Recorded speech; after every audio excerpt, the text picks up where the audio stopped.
this is Dylan Moore and Nima Majur of IRETA TV. Today is December the 10th. It's the 10th today, isn't it, Nima? December 10th, 2021. It's a Friday, and we have Warren Mosler, founder of Modern Monetary Theory, back again. And we're going to be talking about some inflation numbers and what's going on in the modern chaos, or maybe it's not as much chaos as we think it is. We definitely want Warren to weigh in on that.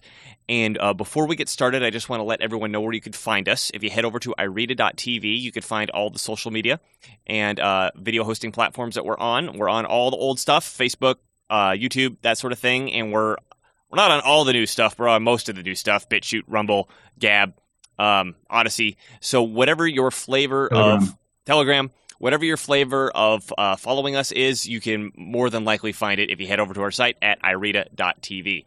So, Warren, thank you so much again for coming on, and it's great to see you. Good to be here. Good to be here. Thank you. Awesome.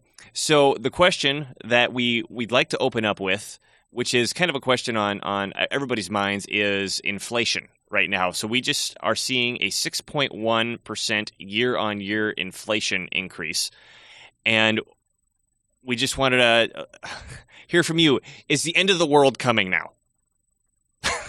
The short answer is no, of course. But, so what I can say right off that's an MMT contribution is that we've seen prices go up by 6.8% of this CPI, which is a specific basket of prices. That, at least historically, whatever, is very different from what you would call inflation. However, the media has popularized the word inflation to mean any price increase.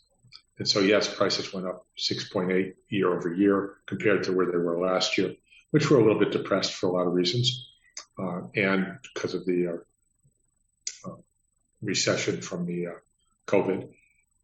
And fine, we've had a price increase. Now, inflation is academically defined as a continuous increase in prices faced by today's agents when they buy things and over time. Okay, and that's not what the numbers report, okay, that we don't report on the price level, we report on the consumer price index, which puts weightings for the price level, which assigns importances or weightings based on what they think the average person needs to live. So it's kind of like a cost of living thing rather than an inflation thing. I'm not trying to split hairs or anything, but when you're doing analysis and when you're trying to do some quantitative analysis, it makes a difference, of what you're analyzing. And when you're using language that's politically charged, it makes a difference. And so they're using the word inflation, which is politically charged. It brings back memories of continuous increases in prices of currencies around the world that from time to time have collapsed into hyperinflations. And they wonder if this inflation is going to collapse into a hyperinflation. And the short answer is no, of course. Right now, that's not what we have. We've had prices go up as we've begun to exit this recession. And we've had numerous supply side issues that have pushed prices up, I would say, on a one-time basis. They haven't done things in a way where we'll now expect it to be continuous forever at an accelerating rate, and it's going to run out of control. A lot of the prices that went up have already started to come down. Some haven't, as supply side issues cleared up. But we've had a political adjustment in the tariffs, first by President Trump and now doubled down by President Biden, that as a matter of policy are trying to make prices higher because they think it'd be good for the nation to have the higher prices. So again, it has nothing to do with the currency or interest rates or fiscal policy or government spending. Just last week, we added 17% to the tariff of lumber coming in from Canada, and then lumber goes up. Well, okay, that was deliberate political move designed to somehow create more jobs in the lumber industry or something. I don't know what it is. Maybe to get a campaign contribution. I don't mean to be cynical, but I'm just saying I don't know what motivated that type of thing. But they did it. So they raised prices by decree that we have to pay, at least for lumber, which flows into housing and all kinds of other things. This is fascinating. So because everywhere that you turn, I would also just add to that the current inflation numbers we're looking at are probably a bit of an apples to oranges comparison, because we're still looking at prices from 2020, which were hugely depressed in the aftermath of the lockdowns and recession fears and all. I don't know if it lasted all the way through to November, but definitely there was a price decline for 1 month, actually, I believe 1 or 2 months right after the lockdowns. So we're comparing, a normalizing economy to a completely deflationary, or at least an economy sort of preparing almost for recession or depression at the time. Yeah, and they call that the base effect, because you have to compare it to some base. And the one we're comparing it to this month is a very low base. We had oil prices way down to something like $35 because of everybody stopped using it, stopped flying. And futures went negative even on oil. Yeah, that was a technical matter, but yes. And so now the Saudis and Russians are working together, and they've got the price back up to the 70s. And so you see that doubling in the last year, for example.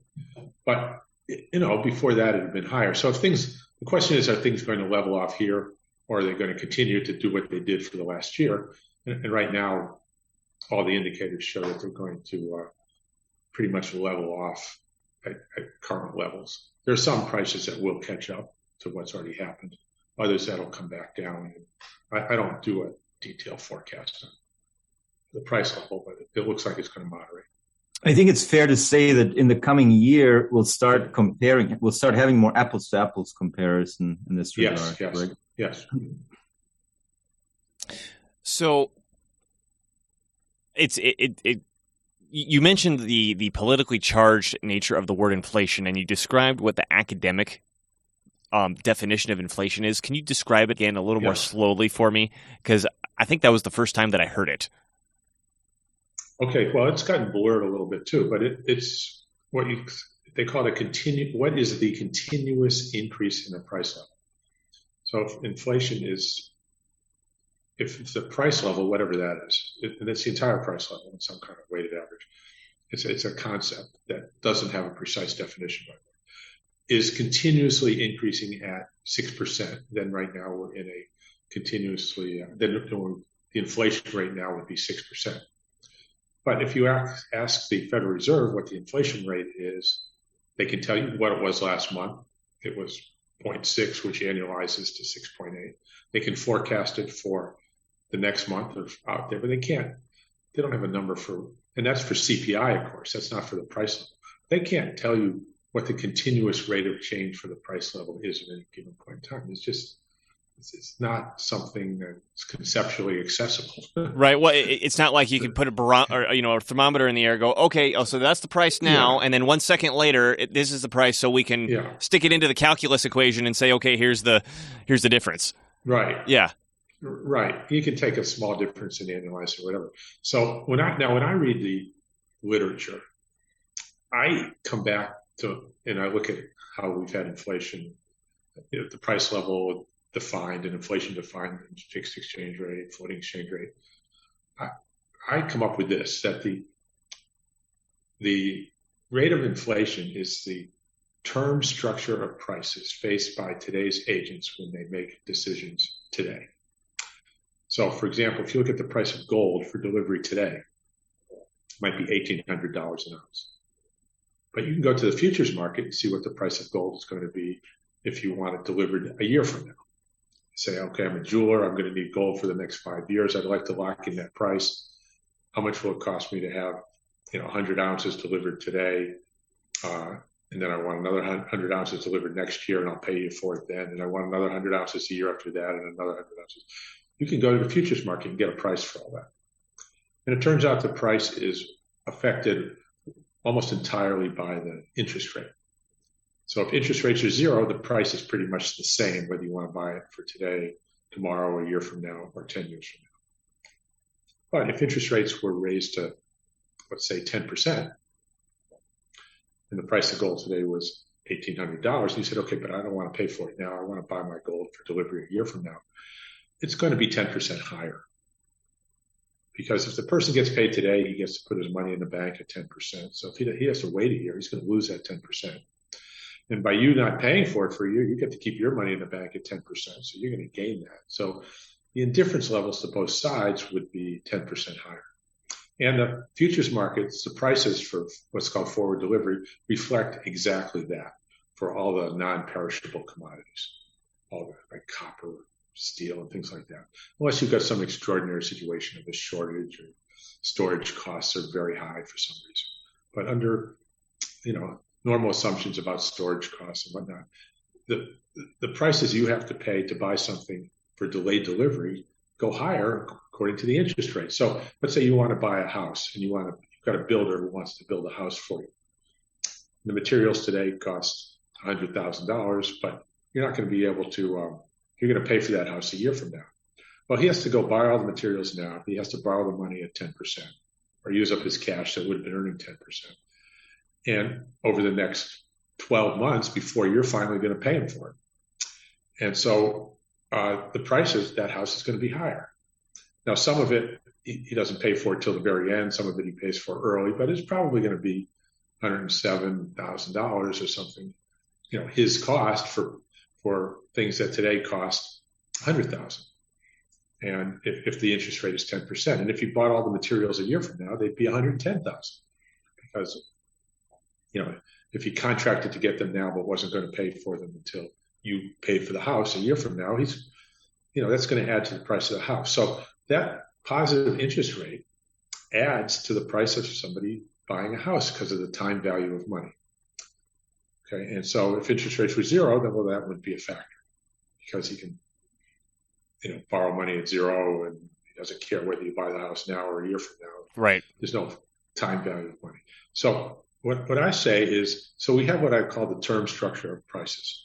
How much something costs for delivery today, how much it costs for delivery a year from now, 2 years, 5 years, 10 years. And that term structure of prices is either somewhere between flat, say zero, which it would be in a case of like Japan, which has a zero interest rate policy where the 10-year rate is also at zero. And it could be increasing at 15% a year in a situation like Turkey where the interest rate is 15%. And so the term structure of prices that today's agents face when they're making buying or selling decisions, I call that the academic definition of the rate of inflation. And that term structure of prices is for pretty much the entire price level. And it works for sellers and buyers. So if you're opening up a gold mine and you're going to buy all this stuff and then your gold's going to be ready for sale in 2 years, you want to know what the price is now for gold that's going to be delivered 2 years from now. So you look at the term structure of prices. If rates are zero, it'll be the same as today's price. If rates are 10%, it'll be compounded 10% per year, compounded for 2 years. It'll be that much higher. And you can lock that price in now for your price of gold. So today, business people, individuals, all agents today are faced with a term structure of prices for just about everything they're going to buy that's not for immediate delivery. And that is what I call the rate of inflation that they are facing when they're making their business decisions. Those are the prices they can lock in. That's the reality of what you have to pay right now for buying something for delivery in the future. I've never heard you describe this before. So basically, this is fascinating. The market actors' expectation of prices over the long run is what you're talking about. No, I'm talking about right now. December 10th at 2:21 my time. If you're in Turkey and you want to buy gold for a year forward, the guy says, sure, I'll sell it to you. You don't have to pay for a year. It's going to be 15% higher than the spot price. In Japan, in yen, he's going to say, okay, I'll sell it to you for 1 year forward. It's going to be the same as the spot price. This is for you right now looking to buy the stuff. There's no expectations. There's no anything. This is the actual real prices you face as a jeweler, as a gold miner when trying to decide what to do with this gold you're going to be producing in a year or the gold you're going to need to buy a year from now. These are your choices. And these are directly affected by the interest rate. They are a direct function of the interest rate. So when the central bank sets rates, it's setting the term structure of rates either directly or indirectly. Japan does it directly, but the U.S. does it indirectly. And it is setting the rate of inflation is the term structure of the policy rate that's set by the central bank. So when the central bank raises rates, they're raising forward prices for everybody. Well, because we've talked about this before, and this is one of the things in your now, let me just add, this doesn't mean that the price will be that much higher in a year. It just means right now that's what you have to pay. Right. It might be lower a year from now, but I'm talking about right now, what you have to pay or not have to pay is determined by the central bank's interest rate policy. Well, because we've talked about this, I would say almost ad nauseum before, that interest rates going up is inflationary. And the reason we always talked about before was because that's just handing out free money to people who already have money. This is the first time I heard this. Rather than inflationary, well, to be precise, you'd say interest rates going up causes the price level to increase. It's a little bit different than saying the inflation rate, because the inflation rate is what we're facing now. The price level is something that changes moment to moment. So let's look at the price level today and what will cause it to change or not change.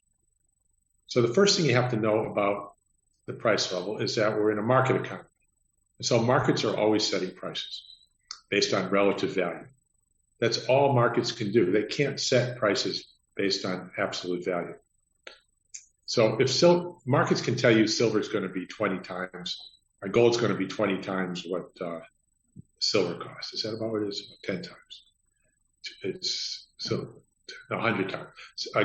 Gold's going to be 100 times the price of silver. So if silver's $20, gold's going to be $2,000 today. And as that changes and silver goes 22 and gold's 1,800, the markets are telling you gold is, 80 times silver or 90 times silver. So they can set relative value. But the market doesn't know the actual price, because first you have to tell it what currency. The market will tell you it's 100 times silver. If you say yen, they say, okay, then, in yen, silver is 2,200 and gold's going to be 18,000. In dollars, it's going to be $22 for silver and $1,800 for gold. In euro, it's going to be this. In Turkish lira, it's going to be something else. The market but you've got to give the market that information on absolute value. But all over the world, the markets that trade are going to give you the same relative value, no matter what the currency is. Silver times 100 is going to equal gold, or silver times 90 is going to equal gold. So markets determine only relative value, and no economist or financial person would disagree with this. But the absolute value, which tells them the starting point, what currency you're using, whatever, that comes from the outside. You got to tell them that. So the same model that's pricing things, you can tell it any currency you want, and it'll come up with the answer for that currency. It's just changing the numeraire. If you tell the model that we're going to be talking about pennies instead of dollars, and silver instead of $22 is 2,200 pennies, the market doesn't care. You just but it's got to get this information from the outside. It can't tell on its own whether you want the price in pennies or dollars or dimes or yen or euro. Okay, so number one, markets only set relative and determine and work. They determine relative value and difference levels on a relative basis. And that's all mainstream market theory, financial theory. Everything tells you that. I'm not giving you anything that's in dispute now. But the absolute value has to come from the outside. Now, what the economists say is, so where does the absolute value of the dollar come from? The starting point. And they say, what the prices were yesterday. And now markets now we can tell you how they're going to change. Well, where did that come from? Well, it came from the day before. Well, where did that come from? It came from the day before. They've got an infinite regression back to the Big Bang or something, or back to, they don't worry about that, because all they need to know is what's going to happen between today and tomorrow. So they've totally missed this, because they've missed the point that the currency itself is a simple public monopoly.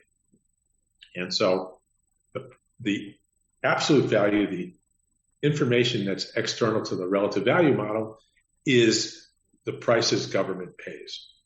And that can change day to day or not change day to day. And then once the markets know that, then they can sort everything out for relative value. So how can we explain this so it's obvious? So we need the government's money to pay taxes. Okay, the money to pay taxes comes only in the U.S. government. The dollars, the actual dollars, which are reserve balances at the Federal Reserve, they only come from the Fed. The Fed has to credit your account before it can debit your account. It can't. Nobody like hacks into the Fed and puts in debits or credits. It doesn't work that way. They have to make the entries themselves. So what happened is they imposed tax liabilities. That's how our money story begins. Now let's just think of a property tax in everybody's house to keep it simple, so we don't have to figure out income tax rates and all that. But it all works the same. So it's a property tax in everybody's house. So we all need this money, these dollars that can come only from the government, or else they're called counterfeit, right? You're not allowed to bring your own. And are we going to lose our house and our car and our job and maybe go to jail for not paying taxes? And so we are now at the mercy of the government for what we have to do to get those dollars from the government. So it says, oh, you know what? You serve in the Army and we'll give you $50,000 a year. You know, you sell us a door jamb for this door in a submarine and we'll give you $100,000 for that. The government, we need the money. They tell us what we have to do to get it.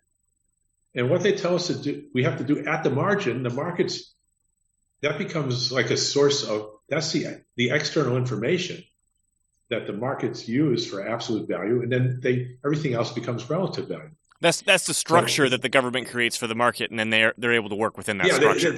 So if all the government ever did, you know, now in a gold standard, the government used to say, okay, we'll buy gold at $35 an ounce, and we'll sell it at $35 an ounce.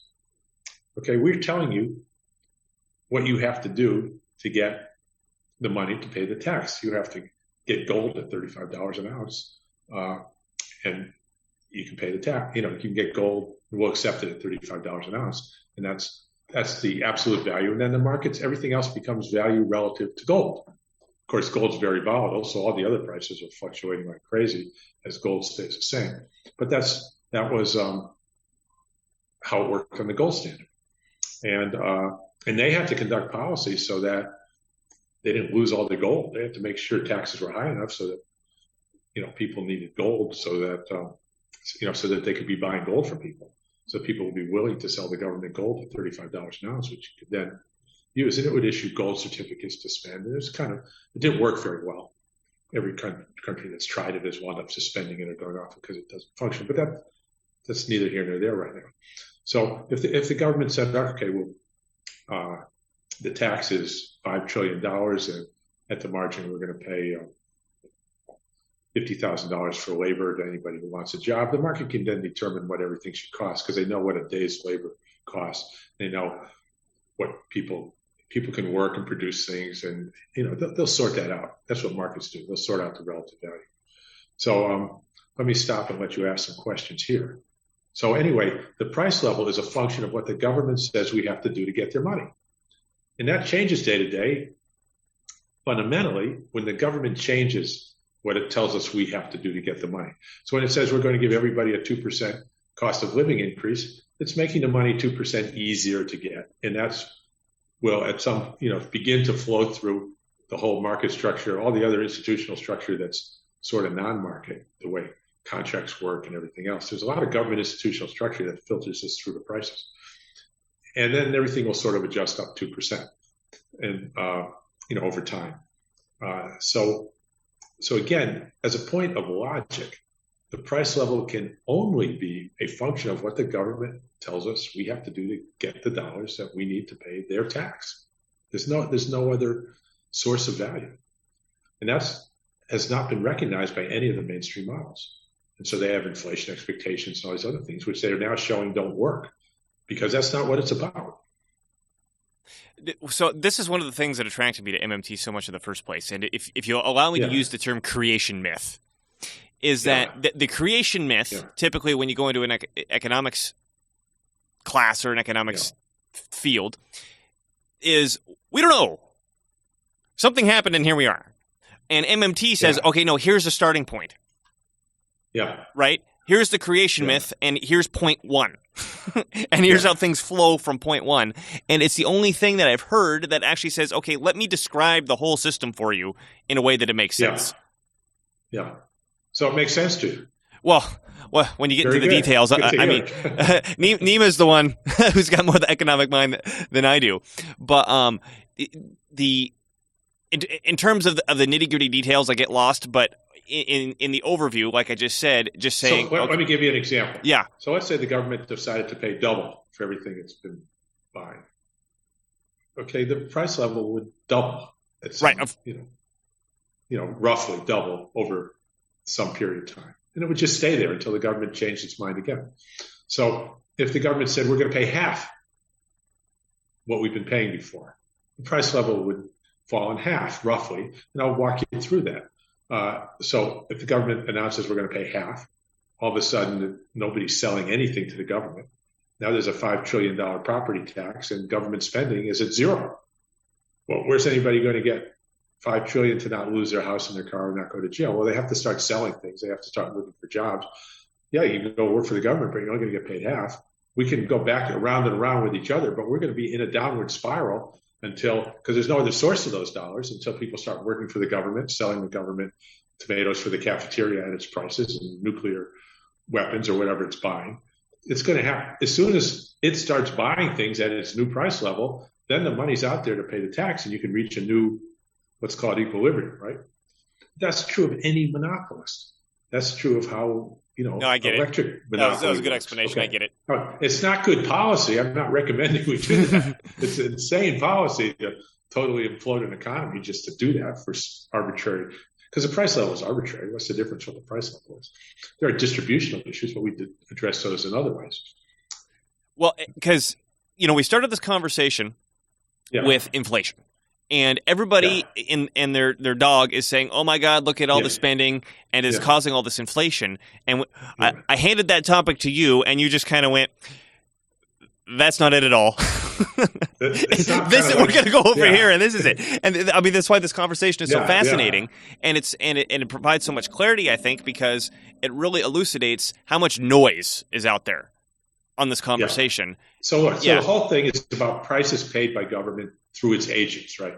Because Congress doesn't run out and buy things; it has agents like the military or whatnot. Well, once it's handing out checks to everybody, we become its agents, and we're determining the prices and whatnot, because that's the money from the government that the taxpayers need. And so it's like extended its agents to all of us through these stimulus checks. And we went out and buy things and pay more, and the price level changes. Okay. And that's what we're facing.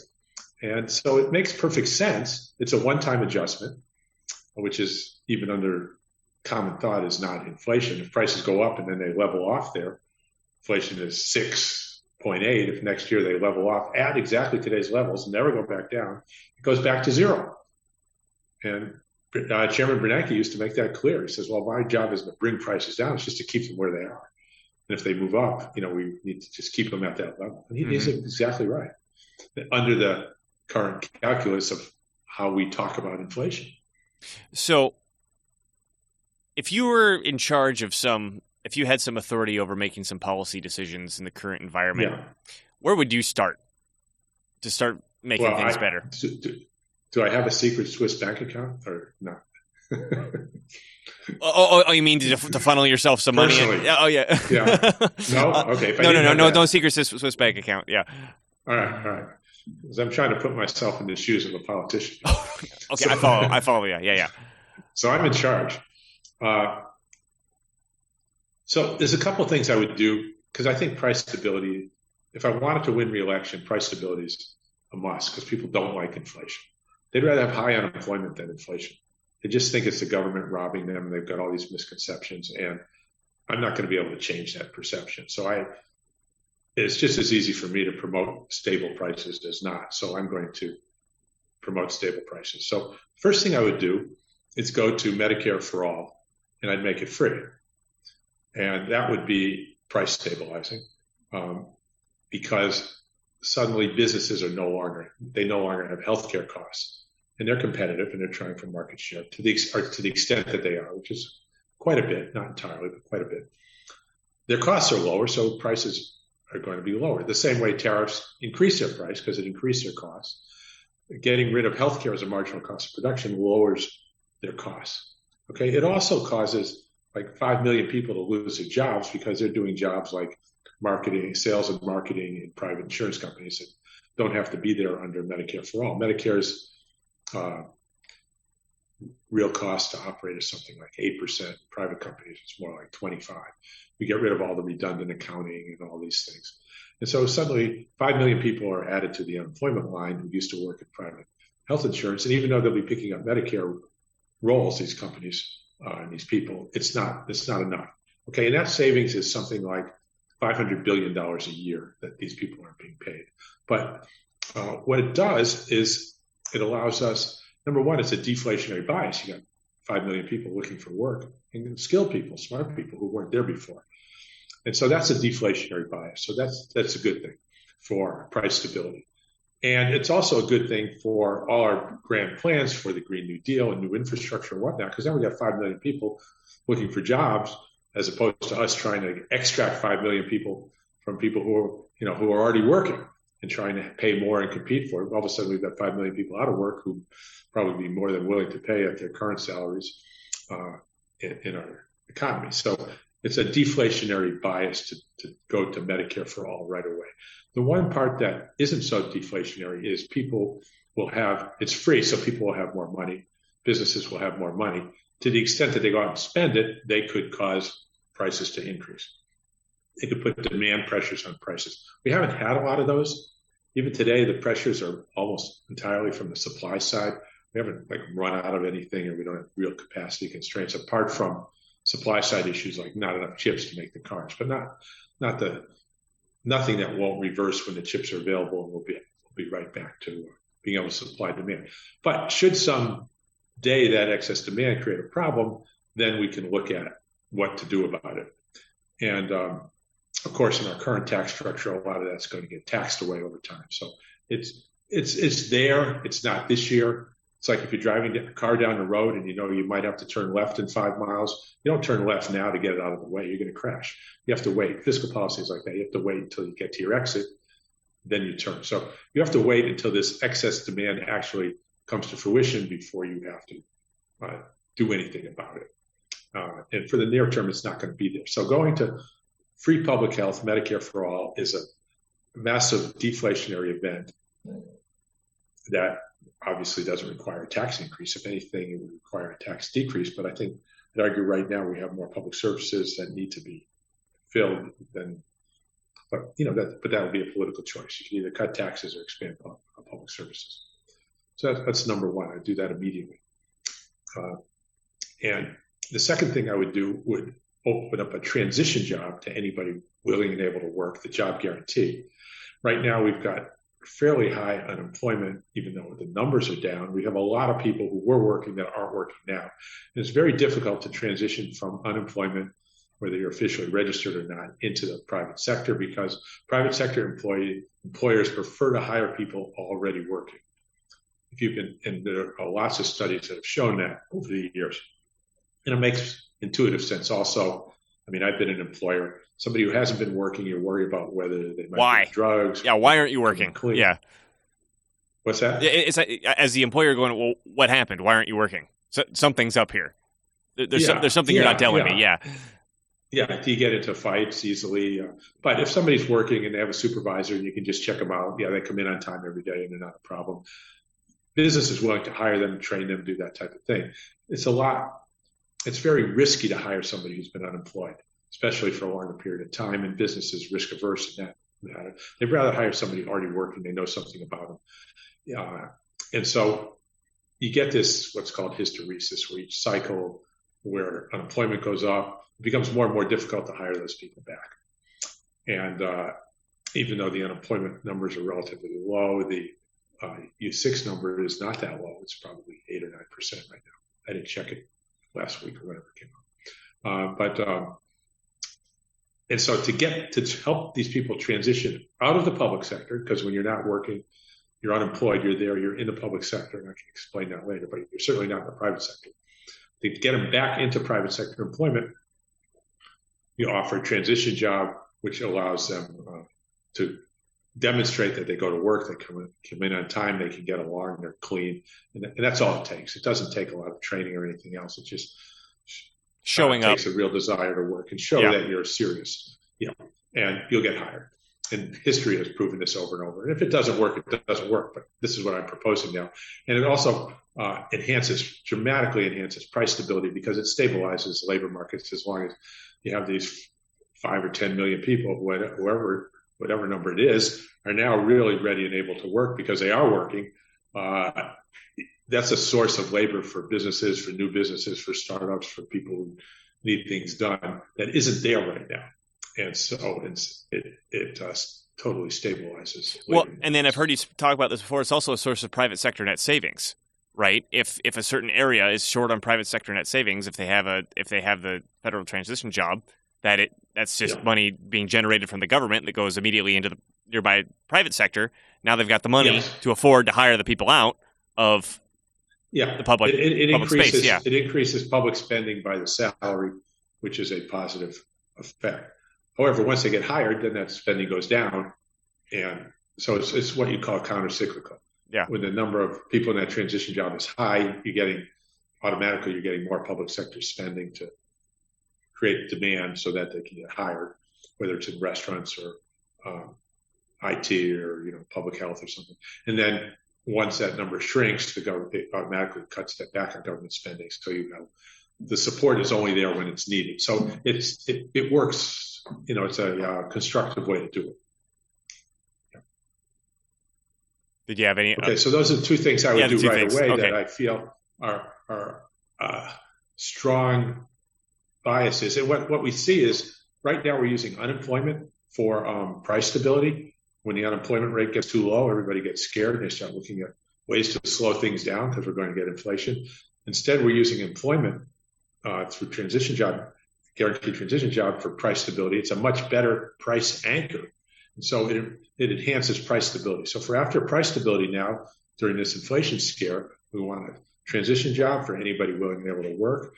And the transition job wage, whatever it is, $15 an hour, will stabilize everything around that. The government has put a tax on, which creates a need for the funds. It's at the margin telling us what we have to do to get it. You have to work in this transition job at $15 an hour. That becomes the price anchor that stabilizes things at that wage. And it sort of stays there until the government changes that wage, which it may or may not decide to do for political purpose down the road. But it is a price anchor, the stabilizing wage. And also we have public health care, which is a very good thing. And no economist thinks health care should be a marginal cost of production. It makes no sense to have our pricing structure based on healthcare costs, unless you're working in a coal mine where working makes you sicker, therefore that company should pay for healthcare. It's completely the opposite. So our whole price structure is distorted by not having single-payer public health. And so those are the first two things I would do to stabilize prices. I'd also eliminate the tariffs. They serve no public purpose whatsoever under close examination. They're entirely counterproductive. I would only have protectionism, and I wouldn't use tariffs for strategic goods and services that we need in case of an emergency. We want to make sure they're available. Steel, oil, that sort of stuff. Yeah, right. And there are better ways to do that than tariffs, things like that. So I'd eliminate the tariffs and I'd have other policies for what's needed strategically. Yeah, it would seem to me that strategically import quotas would be much more effective than tariffs because they actually address the root issue. And tariffs are just a price change, and then we hope that it has the desired effect. Well, what I would do, I'd go one step further. Let's say to the defense industry, they need to contract their steel. Their suppliers have to contract their steel domestically because we need it for defense strategically. But for washing machines, I don't care where that's contracted. I mean, if we get in a war, we can't. There's a shortage of washing machines. It's okay, but we don't want a shortage of steel for the weaponry. So for food, I would have strategic stockpiles like we have the strategic petroleum reserve, which I would not be using now the way they're doing it to lend out oil for price stability. That's not what. There's no shortage of oil right now. The inventories are where they want them to be. We can buy all the oil we want at the going price from the marketplace. Saudis set price and let quantity adjust. They will sell you all you want at their posted prices. So it's not about a supply issue. We shouldn't be using it for a price issue. So, and you can go through, maybe we should have vaccines manufactured domestically to make sure we have them, or something like that. And so on. But I don't see quotas usually as a strategically, not that it wouldn't work, but it's a roundabout way. Let's just do it directly. Let's just source what we need strategically, domestically, and let's have stockpiles for what we consider emergencies. So I actually wanted to transition here because I stumbled across a Wall Street Journal article about modern money theory. And normally when I see these, it's usually something like modern money theory is absolute trash and completely ridiculous. And and this one wasn't quite that. And so I got the article right here. And what I thought might be fun is if I started reading through it, and you just stop me wherever you want to stop me, and react or comment or correct or whatever you want to do. Okay. So this is I don't have the date. This is from a couple weeks ago, so mid-November or something like that. And first of all, the title is "Modern Monetary Theory Isn't Coming in the Future; It's Here Now." True. It's always been here. But the understanding now has worked its way up to where the central banks talk about it. They may not be saying it correctly, but I suspect they know what it is because they have hundreds of PhDs who actually read the source literature. So if they're not, if their public narrative isn't correct, it's because they don't want it to be correct at this point. Yeah. The Infrastructure Act signed into law last week marked a defeat for the faction of progressive economists in ascendancy in 2020. For these advocates of modern monetary theory, the insistence by both political parties that all the $550 billion of new spending be matched by offsetting revenue, known as pay-fors, goes against their belief that money is merely a tool for the government. Yeah, well, yes and no. They did $5 trillion a year before without even discussing pay for. Look, what they know is that the government, whatever they decide, the checks are not going to bounce, and that decision per se will not drive up interest rates. It's up to the Fed to decide the interest rate. They didn't act like that a few years ago when Paul Ryan said we're going to be the next Greece, and President Obama went to China to talk to our bankers about funding his healthcare plan. They didn't know that. They thought we were dependent on foreign borrowing for taxes plus foreign borrowing to be able to spend, or the checks might bounce. We would turn into Greece. You didn't hear one of them say anything about turning into Greece. They just, so that hasn't happened. They've got these pay-fors and they want to raise revenue here. And they're fighting for the agendas of their constituents, which are,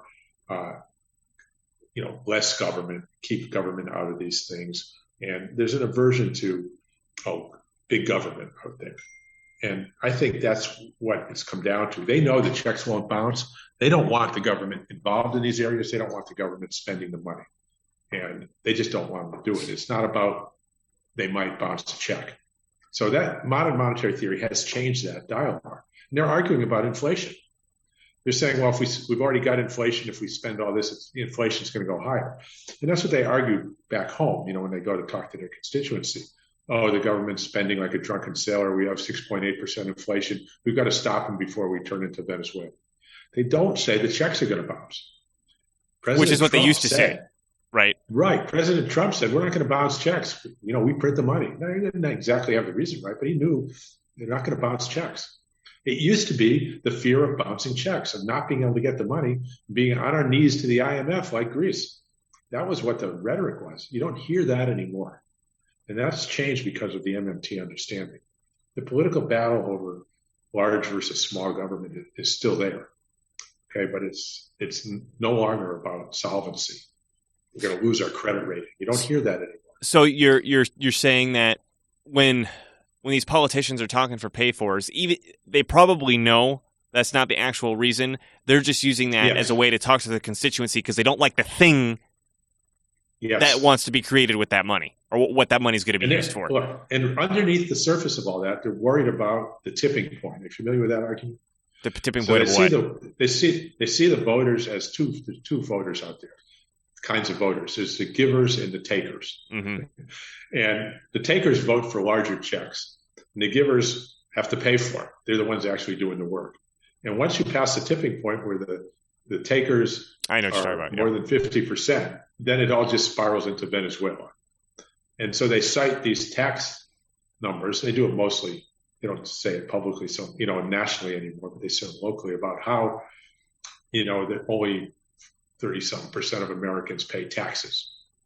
Now they conveniently leave out the Social Security tax, which would get that number up to 65% or whatever. Right. Because it's not a tax; it's an investment. They know it isn't, but they say that. And they call it an investment so they can, play the givers and takers narrative. Okay, and people are petrified of that. And now they're sending out all these checks as free money. And in the next election, are you going to vote? They're afraid all the takers are going to vote for bigger checks, and they don't care what the policies are. Now you have these one-issue voters who just want to see the checks keep coming. Right. And that's going to end life as we know it. So that's kind of the narrative that they're playing back home. And it's not so much about the pay-fors, but we got to obstruct this and stop this any way we can, because it's going to be the end of life as we know it. So make up something that the voters will agree go to. along with something they already know that's there, and the voters go along with it because beneath the surface they don't want any more government checks going out. They just don't like it. Mm-hmm. We'll keep reading. Yeah. This is a temporary rhetorical setback. The reality is that MMT's ideas have insinuated themselves deep into government, central banking, and even Wall Street. And the Infrastructure Act is in fact deficit financed anyway. Yeah, true. And it's all deficit finance anyway. They seem to think MMT is applying a different way of financing. But what we say is the method of finance is, when you look at the debits and credits at the Fed, it's inconsequential. At the end of the day, it's all the same. So don't, the monetarists still look at it as different kinds of funding. And we just say, no, it's all the same thing if you look very closely. Yeah, MMT acknowledges that all funding is deficit funding, because you have to deficit fund first before you take any of that money back in, right? Well, yeah. If the government spends, it credits accounts. When taxes are paid, the accounts are debited. If there's any money left over, they can sit there in the accounts, or they can use them to buy bonds, which is just alternative accounts. So the money spent, it goes into either reserve accounts or securities accounts, no matter what you do, whether you call it overt monetary spending or printing money. You can call it anything you want. At the end of the day, the accounts look the same at the Fed. It's just different names on the same accounts. MMTers detest pay-fors as wrong-headed thinking about money. Money only exists because of government spending, and under MMT, the government should just create as much as it needs to finance its projects. In a tight economy, like we have now, MMT might want offsets to do spending. But higher taxes or lower spending elsewhere would be aimed at avoiding inflation, not balancing the budget. So what our money story says is, first we impose a tax liability. That creates things that are for sale because people need the money to pay the tax. So they'll sell their labor, they'll sell pizzas, they'll sell whatever they have to get funds to pay their house tax to not lose their house. Sticking with the house tax analogy. So, but it only creates a finite number of things for sale, just enough to get the funds that they need from the government to pay the tax, because the source of that tax money is the government. And so it creates a finite amount of things for sale. So the government can then buy with its otherwise worthless dollars anything that's offered for sale. If it's not offered for sale, they can't buy it. They don't send the army in to take your food. You have to offer it for sale, or the government can't buy it. It has to be voluntary. And so if they've bought everything for sale at current prices, and now they're starting to pay higher prices, they are redefining their currency downward. They're paying more for the same thing. They're making it easier to get the money. They're saying it used to be $50,000 for a soldier. We need more soldiers. Now it's $60,000 for a soldier, right? They've just devalued the currency. They've redefined it down. It's about what we have to do together. They made it easier to get $60,000, right? Right. And so once prices start offered to the government start going up, if they pay that price, now they're institutionalizing higher prices, which we casually call inflation. Okay. Subject to everything I told you earlier about inflation. That's casually called inflation without getting into that. So that is the MMT money story, the understanding. It's really not disputable. The way you said it is the way a lot of MMT proponents have said it. And it's not wrong, but it's not right. It's ambiguous. It's got some ambiguities in there that they might not have in their mind with the narrative, but there's plenty of ambiguities on the listener part. And this article is picking up the ambiguities. Well, and then would it make sense if I said it this way? The way that this guy just wrote it is he's addressing the price issue from the relative standpoint, which is the market depending on the market yesterday. And so MMT tries to control prices, control inflation by how much money's in there, because that's how the relative play out is going to happen. He says, worse than that, he says MMT is trying to control inflation. MMT is just telling you the sources of price level where it comes from. Right. They're not trying to do anything. It's just a framework for analysis. So by saying MMT is trying to do this, now he's saying, and if it doesn't, then MMT's failed. It's like, it's not at all correct. Well, and it's kind of like saying gravity failed, right? It's like, it's just a description of what I'm looking at, right? Yeah.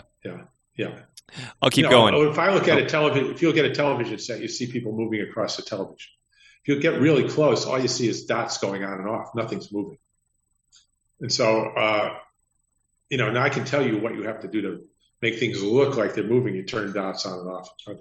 And if something happens moving on the set, it crashes or something, you say, oh, MMT failed. Well, no, I'm just telling you how the dots were moving. Dots on and off, and it'll look like it's moving. I'm not telling you how that's going to affect anything else. It's up to you. Yeah.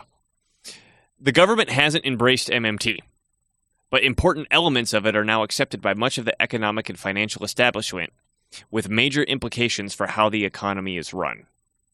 Agreed. Totally agree. The most important claim of MMT is that government need never default on debt issued in its own currency. The lesson of 2020 is that MMT was right. Okay. I'd say it a little differently. I say, look, government always has the ability to pay in its own currency because it just credits your account. It changes your number. That's all it ever does. But it might not have the willingness to pay. So if Congress says, well, we passed the debt ceiling, so we're not going to pay, then they default. Yeah. Okay. It's the will of Congress to default. So they choose to default. It's not that the check's bounced. Right. It's willingness versus ability, which is how the rating agencies are supposed to be looking at it, claim they're looking at it. Mm-hmm. We got 5 or 6. This is in quotes. We got $5 or $6 trillion of spending and tax cuts without anyone worrying about pay-fors. So that was a good thing, says L. Randall Ray, an economics professor at Bard College in New York and a leading MMT academic. Again in quotes. In January 2020, MMT was a crazy idea, and then in March, it was okay. We're going to adopt MMT. So look, he's exactly right, and he can say it's a good thing because he's an individual who can say that was good that we spent $5 trillion. Another individual might say that's a horrible thing that the government spent $5 trillion. And they could be both MMT individuals, right? Right. Yeah. All MMT has pointed out is that it could be $5 trillion or $10 trillion or 100. The check's not going to bounce. Yeah. And we're not going to drive up interest rates, and we're not going to have all these other issues that mainstream models have assigned to deficit spending in the past. Now, it might drive up prices, and some people argue that that's why the prices are higher. Fine, but the checks are not going to bounce, and that's what we've said. And what this did was demonstrate that MMT is correct, that the checks don't bounce. It isn't just MMTers who say the world took a turn toward a new way of thinking. Again, in quotes, governments have lost their fear of debt, says Karen Ward, chief market strategist for EMEA at JP Morgan's Chase asset management arm. I don't know what that is. Again, in quotes, they were terribly worried about bond markets and investors punishing them. What they saw last year was record high levels of debt at record low levels of interest rates. Right. So these asset management things are things that I don't think banks should be doing. So I don't see how that serves public purpose to have a bank call you up and say, look, put your money with us and we'll manage it for you. It's fine. It's a business. There are plenty of asset managers out there, but I don't see it as part of government infrastructure. Banking is part of the government public infrastructure, but that's a different point. Apart from that, yeah, that's correct.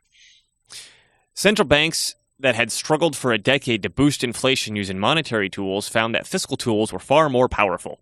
Government spending does more for inflation than quantitative easing, it turns out, and central bank calls for more fiscal action to boost the economy are more likely to be accepted the next time deflation looms.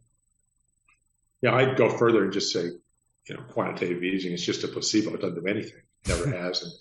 And looking at the accounts, which is what MMT does, there's absolutely no identifiable channel from quantitative easing to anything happening in the economy. It's just a technical shift at the Fed. And the idea that there's something more to it, I think it's very far-fetched. Key parts of MMT haven't been adopted, particularly its call for a government to guarantee everyone a job. But the MMT critique of the status quo, where the central bank modulates the number of unemployed people to control inflation, hit a nerve. The Federal Reserve shifted in favor of running the economy hot to reduce. The Federal Reserve shifted in favor of running the economy hot to reduce inequality. Employment has become more important in its thinking, and its move to a target of average inflation means it's willing to accept higher inflation than previously.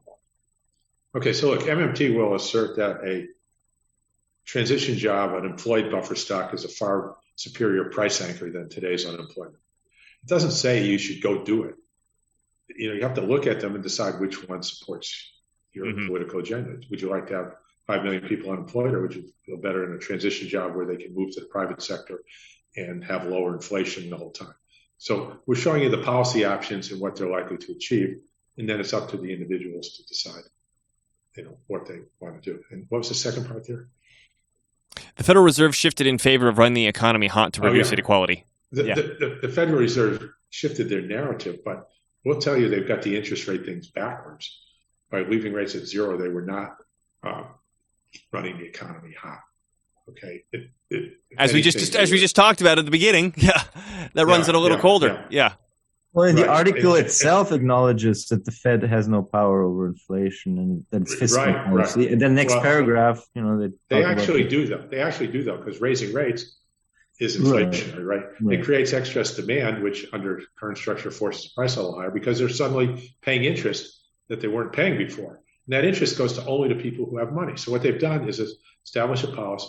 Positive rate policy is a policy of basic income, but only to people who already have money, proportionate to how much money they have. What kind of an insane policy is that? Basic income for the rich, I like to call it. Yeah, that would only get one vote in Congress. Right.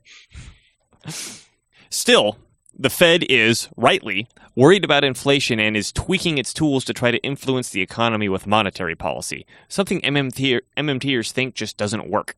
As Mr. Ray points out, it wasn't when trillions in benefit checks landed in bank accounts last year that inflation went up. Prices went up when the recipients went out and spent the money. Money doesn't cause inflation, Mr. Ray argues, a view that infuriates monetary economists. Spending causes inflation. It goes without saying. It's all by definition. Yep. Yeah. In the next downturn, it is going to be very difficult for governments to resist calls to provide huge support, now that it has been shown that bond markets don't care. That should mean recessions are shallower, debt is higher, the government is more involved in the economy, and assuming the Fed doesn't accept that its tools are useless, interest rates are higher on average than in the past. Bond markets aren't pricing in anything of the sort, though. The 30-year Treasury yield is only 2%, well below the 3.2% average of the 10 years up to 2020. Okay. That was kind of a wide range. Any comments on that? I want me to keep going. I can't remember it all, but I don't remember. Nothing stands out as okay. Very good.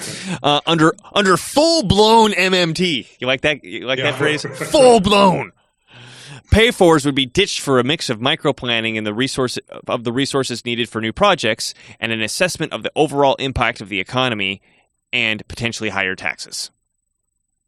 Yeah. So once you understand how the money works, it's just natural. That's the way you would think. Yeah. So I don't know what you call that. Maybe under full-blown understanding of I was going to say that it's just missing one word here, or two words, full-blown understanding of MMT. Yeah, right. MMT is both. They kind of do that. They kind of do that deliberately, to try and put MMT as some kind of threat out there or something. Yeah. MMT is both right and wildly optimistic that higher taxes could slow an overheated economy and bring down inflation. Yeah. The flip side of last year's demonstration of the power of fiscal policy is that higher taxes can suck demand out of the economy more effectively than the Fed's interest rate tools. Right. The Fed's interest rate tools would add demand, not suck it out. So it's true. The rates are negative. And look, any forecaster would agree. Yeah, negative rates would start to suck out. But they're talking about raising rates to fight inflation. So they just got backwards. But look, any forecaster would agree. Whenever they make a fiscal adjustment, the forecasters all revise their forecasts accordingly and in the right direction. Because they know what's going to happen. Yeah, and that includes all the Fed's forecasters. They've got all the data, and they know what's going to happen. Yeah. There was a brief moment when it looked as though Democrats might impose higher taxes on billionaires as a part of the pay-fors for the roughly $2 trillion social spending bill, although they were dropped on first contact with reality. MMTers mostly aren't worried about President Biden's spending plans causing inflation anyway. But MMT prescribes that if tax rises are needed to slow demand, billionaires wouldn't be the target. The rest of us would. Right, because they're not going to cut their spending. It's all about cutting their spending. Now, there might be reasons you want to tax them, but it's not to slow their spending. The reason you would be taxing would be to slow down spending, create more sellers of goods and services. A billionaire is not going to work harder to sell more of his services, not that they're worth anything anyway, but because his net worth goes from 100 billion to 90 billion or something. But, right. That's the point. The point isn't that anything more than that. And that's a fact. And that's called the marginal propensity to consume. And every mainstream economist agrees, but somehow they're targeting MMT economists when they say something that the entire mainstream agrees with and has been. It's called effective demand. It's been out there for, 100 years or more. Again, in quotes, it makes more sense to have a broad-based tax that would reduce demand across the broader economy, especially people who have a propensity to spend 98%, which is the majority of Americans, Mr. Ray said. Right. And that's a conditional statement. If you've got a problem where there's too much money being spent and you got to remove it, you got to remove some of the money that's being spent. But we don't have that problem, and I don't forecast that problem. But if hypothetically you had it, that would be one of the answers, or to increase the supply of what's for sale, somehow, and reduce prices that way, or to just directly alter price, which you can also do on a lot of items that don't have a cost of production.